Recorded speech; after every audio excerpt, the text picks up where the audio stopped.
Hi Not Board Gamers, and welcome back to Not Board Gaming. I'm your host, I'm Mark. Now in today's video we're going to be taking a look at the solo mode in Pendulum by Stonemaier Games. Yes, Pendulum, this kind of divisive game that was recently released. Now, I will say off the bat that this is a review copy to me, provided to me by the very nice people at Stonemaier Games, but like with all of my videos, irrespective of whether it's a review copy or not, it won't affect how I actually feel about the game. I really want to say straight off, and I'm not going to bury the lead here, I do not like Pendulum as a solo experience. See, part of my role as a reviewer is to find an element of balance in the games I review, understanding that, you know, what appeals to me may not appeal to other people, and vice versa. So even when I absolutely love a game like, say, Kingdom Death Monster, I will always try and find a reason for it that it may not appeal to some solo players.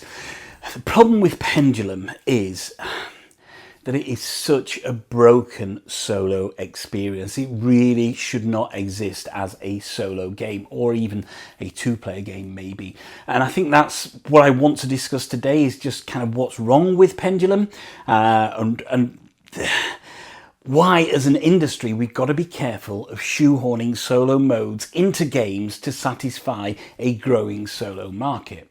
But I really want to say that, you know, I know Jamie and Stonemaier have come under a bit of flack recently, but I don't have any access to grind with Stonemaier Games. They've done so much for the solo community. This kind of desire to have solo modes in all of their games has really helped establish this strong and growing solo community. And I think, you know, arguably one of the major proponents of that has been Jamie Stegmaier and the people at Stonemaier Games. Now, not every Stonemaier game is a solo winner for me. I love Scythe. I think Scythe is an exceptional solo experience.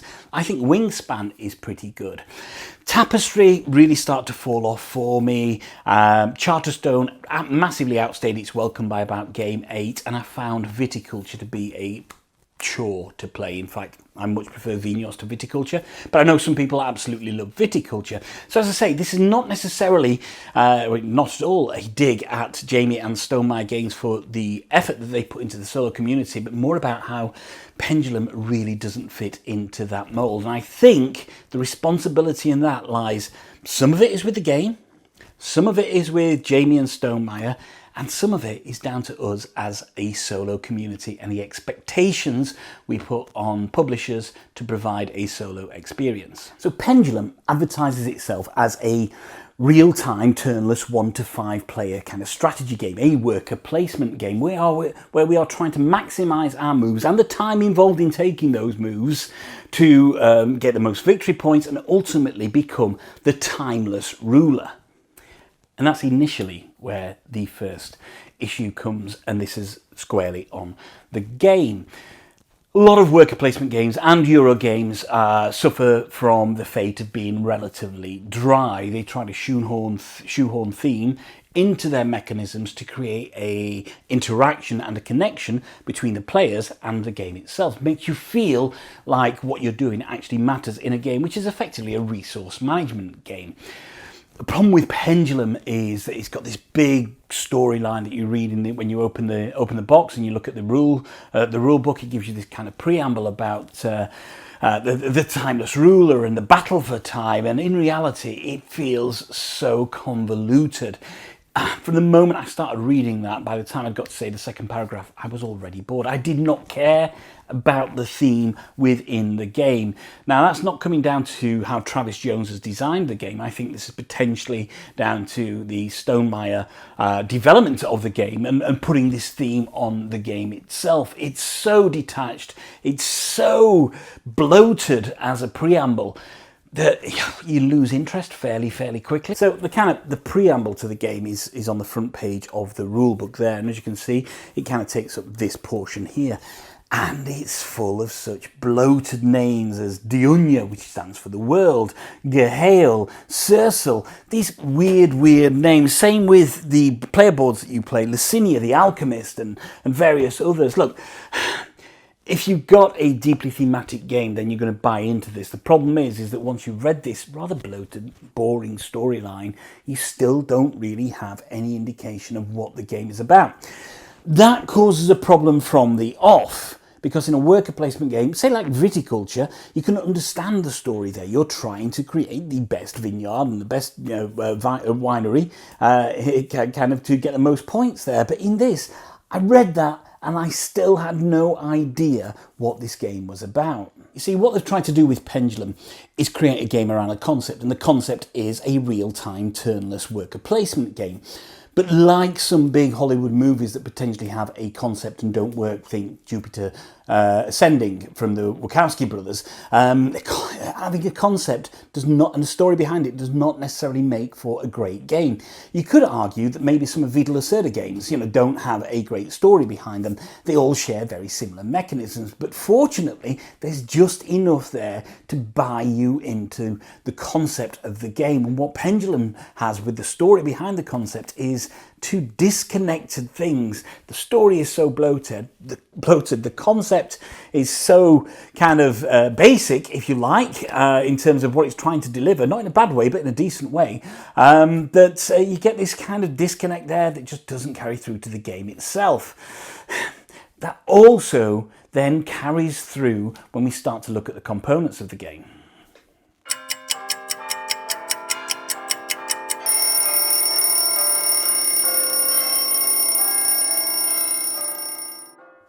You see, normally a designer on a Stonemaier Games can be a little bit divisive, but generally they kind of represent what you're doing in the game itself. They speak, they're pretty good. I quite like the design of a lot of Stonemaier games. But for whatever reason here, Stonemaier have decided to use this kind of muted colour scheme. So we've got this kind of toned down reds and purples and greens and blacks. Everything just likes pop. The player boards themselves are this kind of nice thick card, and they've all got this artwork. They're double-sided for if you want to play a standard or a harder version of the game, and they've got some nice enough artwork on there.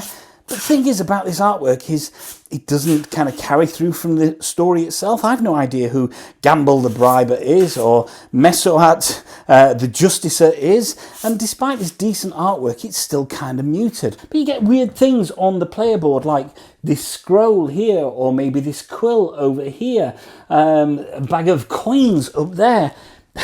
They don't make any sense as far as the game is concerned. But again, artwork isn't everything. I've played some games and thoroughly love some games where the artwork is divisive. Let's think about a game like Dungeon Degenerates, one of my all-time favourite games. That artwork is so divisive because it's also in your face that the artwork actually puts people off of playing the game. Same with Too Many Bones. There are people that won't play Too Many Bones because of how it looks. And for me, artwork is not necessarily a driving force behind the game. However, a key part of Pendulum, and the bit that kind of a lot of people spoke about, is the real-time aspect. And you cannot go into Pendulum thinking as a solo player that you can play this with the timerless variant. You cannot. As a solo player, you have to play with the timers, and those timers come in the form of these egg timers. So you have a 45-second egg timer, you have a 2-minute egg timer, and you have a 3-minute egg timer. And these are thematic within the theme of the game itself. They're not digital. They're very much, sand dripping through glass. So, they are an integral part of the solo game. However, and this is a potential misstep from the guys at Stonemaier, if you're going to make sand timers an essential part of your game, then make sure that they work every time. Now, I have a problem with my purple sand timer, and other people have had a problem with their purple sand timer as well, is that sometimes it gets stuck and the sand doesn't flow through it.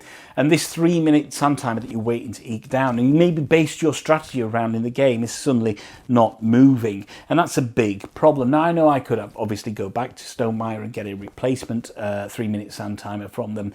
I'm probably not going to because I don't really like the game. But Stonemaier, if you are going to issue a game with sand timers, then bloody well make sure that these sand timers work every single time. With the sand being purple, it's pretty hard to see it dripping through there, and you can sometimes go a significant amount of time without realizing that the sand timer has stopped, and that is in itself infuriating, because in a game that is potentially full and fraught from a solo experience with quite a few infuriating parts, not having a sand timer move is bloody integral.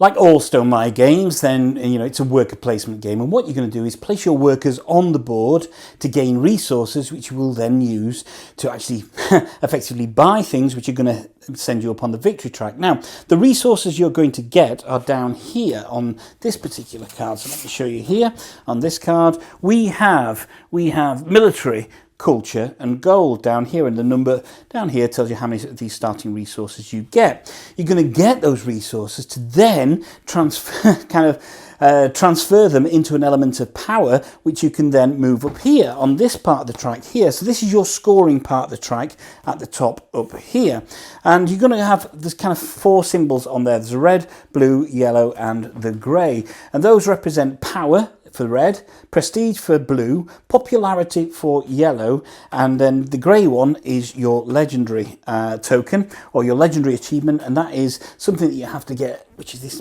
beautiful little metallic thing here, something that you have to get to make sure that you win the solo game. So how does this pan out in the game itself? So how does the game flow? Well, the first thing you're going to do is you're going to flip over your timers, and we have the 45-second timer, which is the black one here, the 2-minute timer, which is the green one, and then the 3-minute timer, which is up in the top left corner there, that is the purple one. You're also going to start the game with 2 workers. There's a common worker, which is this dude here, and then there's the grande worker, which is this dude here.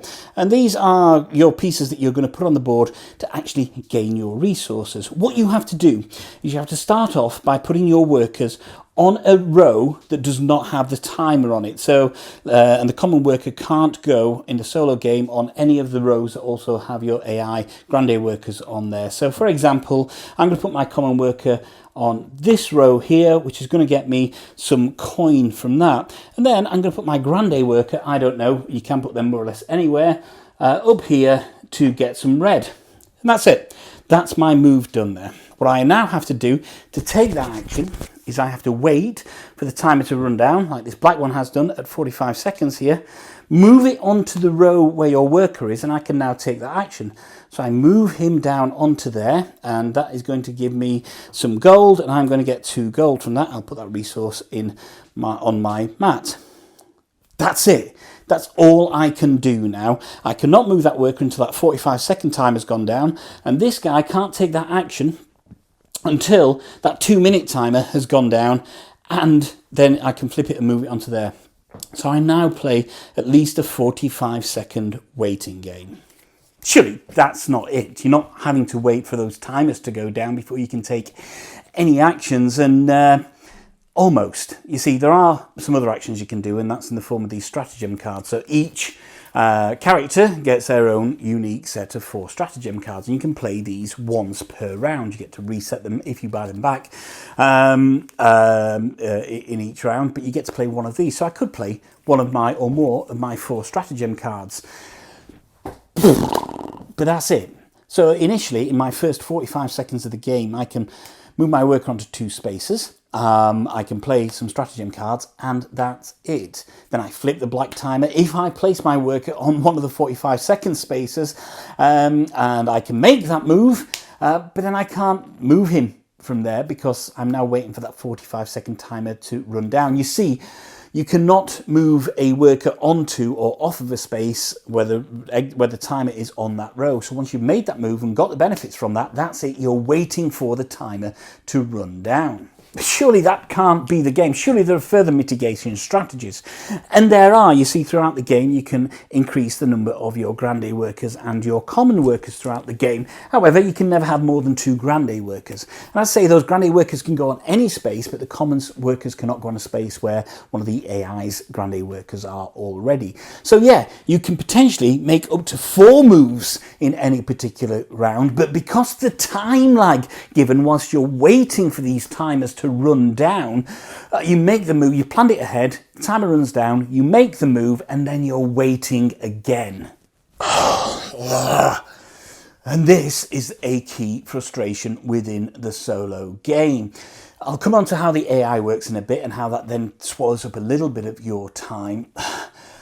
But once you play through the first round that you're ever going to play, and it's a little bit frenetic because you're trying to decide what to do, you don't understand the board.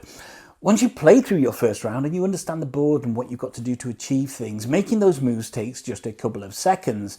And that means that as a minimum, you're kind of waiting 40 seconds on every turn just to play your next go. And that is just not exciting for a solo player. I don't want to play a game of waiting. The only reason that a game of Pendulum lasts an hour is because potentially kind of 60% of it is spent waiting for timers to run down. And if that was just the 45-second timer, that wouldn't be so much of an issue. Still an issue, but wouldn't be so much of an issue. But sometimes, depending on how your game has gone, you have to actually play your workers in the 2 and the 3 minute spaces. And once you place them in your 2 or 3 minute spaces and you make your moves, you then got a hefty wait ahead of you whilst you're waiting for those timers to run down. Sure, you can strategize and play your next moves, but like anybody who's kind of experienced in worker placement, you're not playing just the next move. You kind of plan 2 or 3 moves ahead anyway, so you know what you're going to do. And the solo experience becomes this really horrible, protracted waiting game. This is where we get to the crux of why not every game needs a solo mode. Pendulum has done a massive disservice to one and maybe two player people who want to buy the game in advertising itself as a 1 to 5 player game. To get the freneticism of kind of people trying to make moves and block moves and the timers running down, I would say you need 3 people as an absolute minimum to play Pendulum. By playing solo, all you're doing is you're literally just playing against the timers which continually slowly run down. There is no kind of variance in this. It's 45 seconds, it's 2 minutes, it's 3 minutes. Place your workers, wait for the timer to run down, flip the timer, complete the move, wait for them to run down, move the timer, move your workers onto another space, wait for the timer to run down, move the timer onto that space, complete the move, etc, etc, etc. It becomes a total chore to play. But there's an Automa. Now, if you played any Stonemaier Games solo and even Gaia project, then you'll know that the Automa factory works hard on creating an Automa, which kind of gives you a solo element to either play against or to block your movements. And these solo AIs, because there are 2 of them, 2 characters for most of Pendulum, they work as a blocking mechanism. What they will do is on the purple and on the green spaces is their grande workers will block certain spaces, and that will shift depending on which Automa card you flip over, and that will stop your common worker moving up there to kind of take those moves. And that's kind of problematic in the early games, absolutely, when you've only got 1 grande worker and 1 common worker. But as soon as you have 2 grande workers and you can start putting those grande workers on those spaces, irrespective of whether they're blocked or not, yeah, you start to mitigate against that. So this kind of big, hefty Automa deck starts to become a little bit perfunctory. As a solo player, part of your strategy might be actually allowing a timer to run down, making your other moves, and not flipping that timer over. And the Automa does work some way towards kind of providing a challenge in there. In essence, the Automa comes with 4 types of action cards. The first one is this card here, which makes you flip over a timer that has run out. So you start at the top, and then you can see there that's got the green one. So I would flip over the green one first, and then if that's already, if it's not run out, I would then flip over the purple one. If they're all running, then I don't flip over any timer. The other card is to move a worker meeple, or one of the blocking meeples from the AI. So that would allow me to move a left blocking meeple into another space and effectively block that from a common worker move. The other type is these cards here, which are these kind of area cards, and they give you additional resources should you take the resource action. All that does is keep the deck moving. And then the final one is blank. It does nothing, and there's a surprising number of these in the Automa deck. So whilst they kind of move the game around a little bit, what they don't do is really provide any form of challenge. To win the solo game, you have to get more points than the 2 AIs get points as well. And another thing that you have to do is get the legendary achievement here. And that's done by achieving some of the parameters on these achievement cards, which change each and every round. Now, the solo mode and the AI does actually reduce the amount of time that's available for you to get those achievement cards, and that's fine, but you can work out your strategy to do that. Not early on, but relatively kind of mid-game, and you get that achievement token. If you don't get that achievement token, irrespective of whether you've got the most points or not, you've lost the game. So you absolutely have to get that achievement token. That just feels a little bit clunky because, you know, in your early games you may not focus on that. Once you've played it a few times, you're absolutely going to focus on getting that achievement token. And once you overcome that hurdle, it's just about racking points up then. And how do you get points? Well, you get points by transferring your resources into kind of the power and whatever those things were. You see, I've already forgotten what they are. And also by achieving votes as well. You get to vote, or you get to get votes, and the person with most votes at the end of each round in the council phase gets a preference at the top, and that gives them some more resources and some cards, which then allows them to get more points, etc. So there are some interconnecting things here in terms of mechanisms, in terms of the actual kind of physical aspects of the game, the resources, and then the power strip on your scoring, the achievement token. They're all so disconnected that, you know, you really start to lose interest exceedingly quickly. And the other problem that you have with the Ultima is the scoring mechanism is really, really arbitrary. Now, there are a number of these various kind of difficulty cards that you have for the Ultima, and they kind of affect your score, the Ultima scoring each round. What you will do is for each of the Ultimas, and there are 2, as I say, you lay out 3 cards. And at the top here, that gives you how many votes they've got.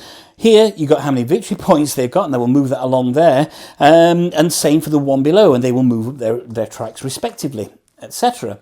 You're also moving up your tracks, and these vote things allow who goes first in the privilege stakes, and that's it. There's no kind of growth in those Ultima scoring systems. There's no way that it gets harder or more difficult from the cards that you deal out as you play through the game. Now, each and every round, there are these figures here, which then say, you know, in round 1, it's the number of votes on those cards, less 5. So you've got more chance of winning the kind of privilege and the victory points in the early round. But as you can see, they start to ramp up, and by round 4, they're minus 2 votes, but plus 6 victory points, and that's it. It's a pretty arbitrary way of doing things. As I mentioned earlier, kind of part of what I like to do is provide an element of balance, and the reason this isn't a review as such as the solo experience of Pendulum, but more kind of a discussion on how it works and the issues with it from a solo perspective, is that it's very difficult to provide balance in a solo mode that shouldn't really exist. If I could find one good thing to say about the solo mode of Pendulum, it would be that it allows you to learn the mechanisms of the game if you were to play a multiplayer game of this. Other than that, I find it really difficult to find any redeeming features in the solo game of Pendulum. I would go so far as to say there isn't a solo game of Pendulum. What there is a training mode of Pendulum, but to advertise this game as a kind of 1 to 5 player game, it just does such a disservice to the solo community.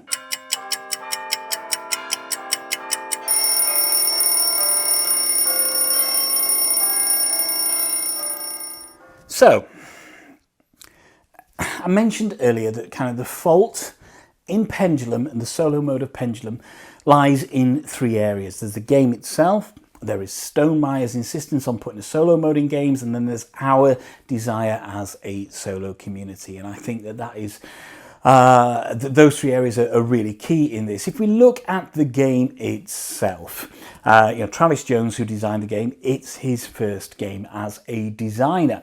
And the game has got the distinction of having the highest scores ever on the Stonemaier Designer Day. This is where designers with their prototypes take them to Stonemaier and say, look, you know, here's a potential game for you. And I can understand exactly why this scored so highly, because I can only imagine that at the on the designer day, it was played with obviously 3 or more people, and you could see this freneticism going in place there. So I don't lay any of this blame on Travis Jones. He's created a pretty cool concept here, irrespective of whether you like timer games, real-time games or not. He's created a pretty cool concept here. Stonemaier, I think, is where a lot of the blame lies here, because at its heart, you know, if Stonemaier have this policy releasing games with a solo mode in them, and maybe they should have said this is a fantastic game, it's just not a Stonemaier game. What they've done here is they have kind of taken a concept of a game And I think they've then potentially rushed it through to get a game released this year. And because they've rushed it through, you've got this really tacked on theme that makes no sense whatsoever. You get these dullish ditchwork artwork that's on there, and you get a game that really needed to go through more and more player testing at all the player counts. The game itself feels like it would have absolutely shone as a mini game in a larger game. So if this was a smaller portion with maybe kind of faster timers running down, so you played it as a mini game as part of the larger game, then absolutely I could see this working. But to expand it and pull it out into a full-blown game, then Stonemaier have made a massive misstep here from a solo perspective, because it absolutely does not work. Maybe if they really wanted to release this game, then they should have, I don't know, created a separate brand to release a game that does not and should not have a solo mode. You see the Automa Factory, and you read some of the stuff online about how they created this dual Automa, which was at Stonemeier's insistence. Is they've done an okay job in creating something that creates a blocking mechanism and adds a mild bit of peril there for you. But you never feel engaged. I never felt like I was battling against the Automa. It just all felt like, right, the next card is probably going to be a blank card. If it's not blank, it's going to ask me to flip a timer which hasn't run out, or it's going to ask me to move a working meeple onto another space, which I really, really don't care about. And this is the key thing. It's a game that needed more development time, because as a solo experience, it's an utterly, utterly broken experience. The final part of the blame comes down to us as a solo community. We're growing all the time. We love the fact that publishers put solo modes in games. And as I mentioned at the beginning, I think that Jamie and the guys at Stonemaier have done a massive amount for the solo community. I feel included with Stonemaier games, whether I like them or not. You know, there is something there. They've tried something, and they've tried to give us something that absolutely makes us feel like we're part of the community. You know, there aren't many games potentially that a lot of people would buy purely for a solo experience. It's different if you're purely a solo player. But you know, if you look at a game like Side, then I could absolutely say, yeah, as a solo player, go out there and get that game. It's fantastic. If you look at a game like Wingspan, I'd say, yeah, the solo's okay in Wingspan, but in reality, you want to play that with more people to get the interaction. When I look at a game like Pendulum, I see that the market has potentially dictated what Stonemaier want to do on this. We demand a solo mode in every game. So what Stonemaier have done is they've got this game, which is a 3-player game as an absolute minimum, and shoehorned this solo mode into it to make for one of the most deeply unsatisfying solo experiences I think I've ever played. So this all feels like a very, very deep and significant dig at Stonemaier Games, and they have to shoulder some blame and some responsibility for this. You see, Stonemaier carry a lot of prestige with their brand. They're known in the solo community for producing games that solo players want to play. But I feel that this is exceptionally cynical in terms of Pendulum, because you know, there are some people out there that are going to spend £40 or £50 on Pendulum as a solo experience, and they're going to get a game where the solo experience is just an utter broken mess of a game where your entire experience, or practically your entire experience, is going to be spent waiting for the timers to run down. And I think that is a real issue. I don't want to come down heavily on Stonemaier, but they have to shoulder a large amount of the responsibility here. Yes, I mentioned the solo community and the fact that we demand a solo game, and yes, I mentioned the fact that, you know, the game itself, designed by Travis, is maybe not as complete a game as it should be in its current form, but I do think that a large portion of the responsibility does lie on the shoulders of Stonemaier Games. They have a responsibility to actually continue their trend of treating the solo market with an element of respect. And by putting the product out there and advertising it as 1 to 5 players from a company which is known as making some really solid solo games is massively disingenuous, because I would hate to think that there are some solo players out there that have saved their money up and they're going to buy Pendulum and they're going to get a game which they are not going to enjoy. The initial kind of reason for the video is that, you know, as a solo community, we want solo modes, but we want the right solo modes, or the right games to have solo modes. You know, there's never going to be a proper solo mode for Twilight Imperium, and that's absolutely fine. Some of the kind of hidden movement, hidden trader games, they are never going to have a solo mode, and that is okay as well, because as solo players and as a solo community, we take the rough with the smooth. We understand that there are certain games out there that are just never ever going to be playable solo, and that's okay. I appreciate when a developer makes that stance, or a publisher makes that stance and says, you know what, it's not a solo game. Obviously, Pendulum, what they said is it's 1, 2, and then 3, 4, or 5. And I don't think it should even be advertised as a 2-player game. I think you get to use the AI in it. I haven't played it as a solo, as a 2-player game. But for me, that freneticism that you get is only ever going to come with 3 players or above. I think it would have been a really, really smart move from Stonemaier Games to advertise this as a 3 to 5 player game, and then release the solo, the Ultima stuff online as a print and play option free of charge for people. And then solo players could then make their own minds up as to say, actually, I'm willing to spend money on a game which I know is not solo, so I can do the print and play stuff and see if the solo works. But however, by advertising this as a 1 to 5 player game, they completely cut that choice out of there. They've increased the price of the box by adding the Ultima components, the cards and the additional scoring map that you get for Ultima, so the base price has increased to cater for a market which it doesn't actually cater for. And as I say, it's a real shame. It's I feel, a deeply cynical move by Stonemaier Games.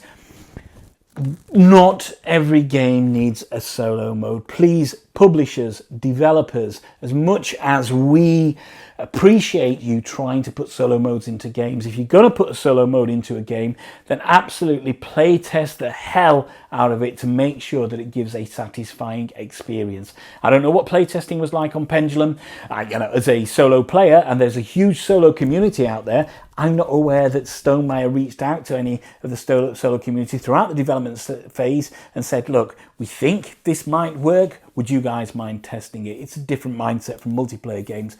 Please do not shoehorn solo modes into games. If you're going to do them, develop them right, integrate them correctly. If you don't think it works, then by all means release the files as a print and play version, but do not advertise the game as playable for 1 players or more, and increase the box price with components which provide a substandard, suboptimal gaming experience. And there we go. That's my kind of overview on Pendulum by Stonemaier Games, and a little bit of a rant about the shoehorning of solo modes into some games. You know, I didn't bury the lead on this. I don't like this solo experience. I think it's one of the worst solo experiences I've played. It ultimately makes you play a game of waiting for egg timers to run down. There are so many things that could have been done.